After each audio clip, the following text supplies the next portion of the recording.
CP Chandrasekharan വധത്തെക്കുറിച്ചാണ് സൂചിപ്പിച്ചത്. അതുമായി ബന്ധപ്പെട്ട ഹൈക്കോടതി വിധി വളരെ അപൂർവമായ വിധികളിൽ ഒന്നാണ്. കേരളം ഭരിക്കുന്ന ഏറ്റവും പ്രധാനപ്പെട്ട ഒരു രാഷ്ട്രീയ പാർട്ടിയായ CPM-ന് ചന്ദ്രശേഖരൻ വധത്തിലും ഗൂഢാലോചനയിലും കൃത്യമായ പങ്കുണ്ടായിരുന്നു എന്ന് സംശയാതീതമായി തെളിയിക്കപ്പെട്ടിരിക്കുകയാണ്. മാത്രമല്ല, ഈ പ്രതികളിൽ ജയിലിൽ കിടക്കുന്നവരുടെ കുടുംബത്തിന് പാർട്ടി എല്ലാ മാസവും അവരുടെ കുടുംബത്തെ സഹായിക്കുന്നുണ്ട് എന്നുകൂടി പ്രൊബേഷൻ ഓഫീസറുടെ റിപ്പോർട്ടിൽ പുറത്തു വന്നിരിക്കുക. അപ്പോൾ കൊലയാളികളെ കണ്ടെത്തുകയും അവരെ കൊണ്ട് കൊല നടത്തിക്കുകയും അവർ ജയിലിൽ പോയി കഴിയുമ്പോൾ കൊലയാളികളുടെ കുടുംബത്തെ സംരക്ഷിക്കുകയും ചെയ്യുന്ന ഒരു പാർട്ടിയാണ്. രാഷ്ട്രീയ എതിരാളികളെ ഇല്ലാതാക്കാൻ എന്തും ചെയ്യാൻ മടിക്കാത്ത ക്രൂരന്മാരായ ഒരു സംഘം നേതാക്കന്മാരാണ് കേരളത്തിലുള്ളത്. അവരാണ് കേരളത്തിൽ അധികാരത്തിലിരിക്കുന്നത് എന്നത് കേരളത്തെ വീണ്ടും നമ്മൾ ഭയപ്പെടുത്തുന്ന ഒരു കാര്യമാണ്. ഇവരെ കണ്ടാണ് ഇവരുടെ കുട്ടികളും പഠിക്കുന്നത്. കഴിഞ്ഞ ദിവസം ഒരു SIയുടെ കർണപുടമാണ് ഇവരുടെ വിദ്യാർത്ഥി സംഘടനയായ SFI നേതാക്കന്മാരെ അടിച്ചു പൊട്ടിച്ചത്. കഴിഞ്ഞ ദിവസം പൂക്കോട് വെറ്റിനറി സർവകലാശാലയിൽ 2ാം വർഷ വിദ്യാർത്ഥിയെ ക്രൂരമായി മർദ്ദിച്ചു. അത് കൊലപാതകമാണ് എന്ന് കുടുംബം പരാതിപ്പെട്ടിരിക്കുകയാണ്. നെടുമങ്ങാട് സ്വദേശിയായ സിദ്ധാർത്ഥ് എന്നുള്ള വിദ്യാർത്ഥിയാണ്. അതായത് സീനിയർ വിദ്യാർത്ഥിനികളുടെ കൂടെ കോളേജിലെ ഒരു പരിപാടിയിൽ നൃത്തം ചെയ്തു എന്നതിൻ്റെ പേരിൽ 100 കണക്കിന് വിദ്യാർത്ഥികൾ നോക്കി നിൽക്കെ പൂക്കോട് വെറ്റിനറി സർവകലാശാല ക്യാമ്പസിൽ വെച്ച് ഈ കുട്ടിയെ വിവസ്ത്രനാക്കി ക്രൂരമായി മർദ്ദിച്ച്, ഇരുമ്പ് ദണ്ട് കൊണ്ടും ബെൽറ്റ് കൊണ്ടുമെല്ലാം ക്രൂരമായി മർദ്ദിച്ച് നിരവധി ശാരീരിക ക്ഷതമാണ് ഏൽപ്പിച്ചത്. ഒരു കുടുംബത്തിൻ്റെ മുഴുവൻ പ്രാർത്ഥനയും ഒരു കുടുംബത്തിൻ്റെ മുഴുവൻ പ്രതീക്ഷയുമായിരുന്ന ഒരു കുഞ്ഞിനെയാണ് SFI നേതാക്കന്മാരുടെ നേതൃത്വത്തിൽ തല്ലിക്കൊന്നത്. എന്തൊരു ക്രൂരതയാണ്! അവിശ്വസനീയമായ ക്രൂരതയാണ്. SIയുടെ കർണപുടം അടിച്ചു പൊട്ടിക്കാൻ മടി കാണിക്കാത്തവർ അവരെ മുഴുവൻ സംരക്ഷിക്കുക. ഞങ്ങളെ ഞെട്ടിച്ചത് പൂക്കോട് വെറ്റിനറി സർവകലാശാലയിലെ ഡീൻ അടക്കമുള്ള അധ്യാപകർ പലരും ഇത് മറച്ചു വയ്ക്കാൻ വേണ്ടി ശ്രമിക്കുകയും ബന്ധുക്കൾ വന്ന് അന്വേഷിക്കുമ്പോൾ ഈ വിവരങ്ങൾ, അക്രമം നടന്ന വിവരം പുറത്തു പറയരുത് എന്ന് നിർബന്ധിക്കുകയുമാണ് ചെയ്തത്. ഈ പ്രതികളെ ഇതുവരെ അറസ്റ്റ് ചെയ്തിട്ടില്ല. അവർ ഈ സംഭവം നടന്ന് ഒരാഴ്ച കോളേജിലുണ്ടായിരുന്നു, ക്യാമ്പസിലുണ്ടായിരുന്നു.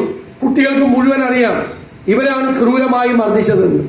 എന്നിട്ട് ചില അധ്യാപക സംഘടനാ നേതാക്കന്മാരുടെ പിൻബലത്തോടു കൂടി ഈ പ്രതികളെ മുഴുവൻ ആ ക്യാമ്പസിൽ, കേരളത്തിലൊരു ക്യാമ്പസിലാണ് ഒരു കുഞ്ഞിന് ഈ ദുരന്തമുണ്ടായത് എന്ന് നമ്മൾ അറിയണം.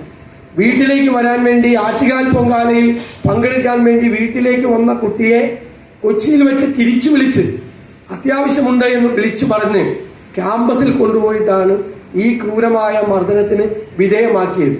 കുറച്ചു നാൾ മുമ്പ് കൂട്ടുകാരായ ആളുകൾ തിരുവനന്തപുരത്ത് വരണമെന്ന് പറഞ്ഞപ്പോൾ തിരുവനന്തപുരത്ത് അവരെ കൂട്ടിക്കൊണ്ടുവന്നു തിരുവനന്തപുരം മുഴുവൻ കാണിച്ച് വീട്ടിൽ, ഈ കുഞ്ഞിന്റെ വീട്ടിൽ കൊണ്ടുപോയി അവരെ താമസിപ്പിച്ച് അവന്റെ അമ്മ വിളമ്പി കൊടുത്ത ഭക്ഷണം കഴിച്ചവരാണ് ഈ പ്രതികളായിട്ടുള്ള ആള്. കണ്ണീരോടുകൂടിയാണ് ഇന്നലെ അമ്മ ഞങ്ങളോട് രണ്ടുപേരോടും ഈ കാര്യങ്ങൾ പറഞ്ഞത്. ആ വീട്ടിൽ കുറച്ചു ദിവസം മുമ്പ് വന്ന് താമസിച്ച് അമ്മ വിളമ്പി കൊടുത്ത ഭക്ഷണം കഴിച്ചവനാണ് 2 ആഴ്ച കഴിഞ്ഞപ്പോൾ ആ അമ്മയുടെ മകനെ ക്രൂരമായി കൊന്നത്.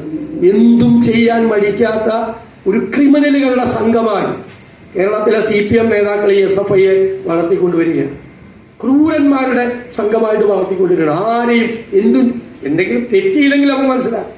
കോളേജിൽ ഒരു ഡാൻസ് ചെയ്തതിന്റെ പേരിലാണ് ഒരു കുട്ടിയെ, ഒരു കലാകാരനായ കുട്ടിയെ, ചിത്രകാരനായ കുട്ടിയെ, മിടുമിടുക്കനായ കുട്ടിയെ ക്രൂരമായി കൊലപ്പെടുത്തിയത്.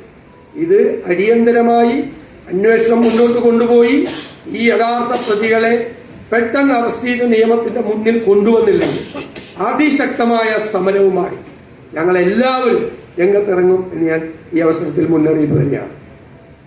വളരെ പ്രധാനപ്പെട്ട ഒരു കാര്യം പറയാനുള്ളത്, UDFന്റെ ഉഭയകക്ഷി ചർച്ചകൾ എല്ലാം പൂർത്തിയായി.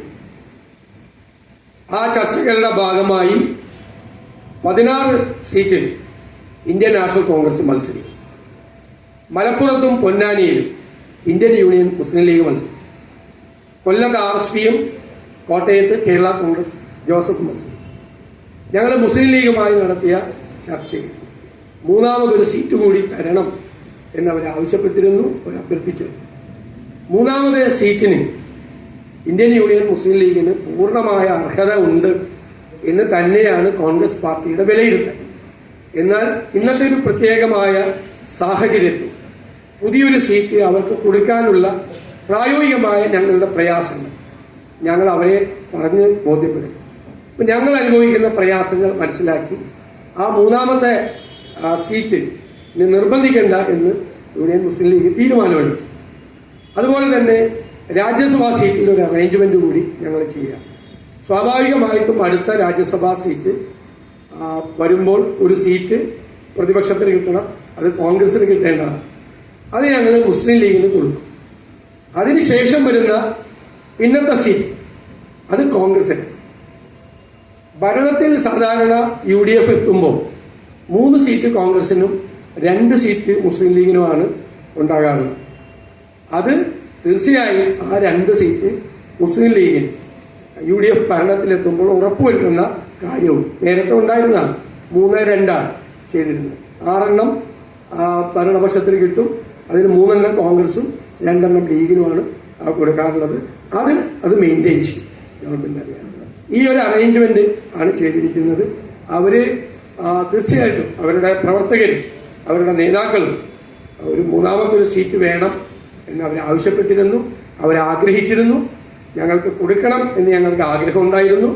പക്ഷേ പ്രത്യേകമായ സാഹചര്യവും ചില അറേഞ്ച്മെന്റ്സും ഞങ്ങൾക്ക് അതിനുള്ളൊരു പ്രായോഗിക ബുദ്ധിമുട്ടുണ്ടായി. അവരെ അർഹതയെ ഞങ്ങൾ ഒരിക്കലും ചോദ്യം ചെയ്യില്ല. അവർക്ക് പൂർണ്ണമായ അർഹതയുണ്ട്. വളരെ ഭംഗിയാണ് മുസ്ലിം ലീഗ് അടക്കമുള്ള എല്ലാ ഘടകകക്ഷികളും സമയോചിതമായി ഉണർന്നു പ്രവർത്തിക്കുകയും അവരുടെ ബുദ്ധിമുട്ടുകളും പ്രയാസങ്ങളും ഒക്കെ ഞങ്ങളുമായിട്ട് വളരെ വിശദമായ ചർച്ചകളിലൂടെ പങ്കുവയ്ക്കുകയും ചെയ്തെങ്കിലും UDFന്റെ ഐക്യം കൂടുതൽ ഊട്ടിയുറപ്പിക്കുകയും കൂടുതൽ ശക്തമായി ഒരു ഇന്ത്യ മുന്നണി രാജ്യത്ത് അധികാരത്തിൽ വരുന്നതിന്, കോൺഗ്രസ് നേതൃത്വത്തിലുള്ള ഇന്ത്യ മുന്നണി അധികാരത്തിൽ വരുന്നതിന് വേണ്ടിയിട്ടുള്ള കൂട്ടായ പ്രവർത്തനം നടത്തി 20-20 സീറ്റും വാങ്ങിച്ചെടുക്കുന്നതിനുള്ള പ്രവർത്തനങ്ങൾ നടത്തണം എന്നാണ് UDFന്റെ പൊതുവായ തീരുമാനം. ഇനി കോൺഗ്രസിന്റെ സ്ഥാനാർത്ഥി നിർണയ ചർച്ചകളിലേക്ക് കടക്കും. അപ്പോൾ അത് പ്രസിഡന്റ്, APCC പ്രസിഡന്റ് നിങ്ങളെ പിന്നീട് അതിന്റെ വിശദാംശങ്ങൾ എല്ലാം അറിയും.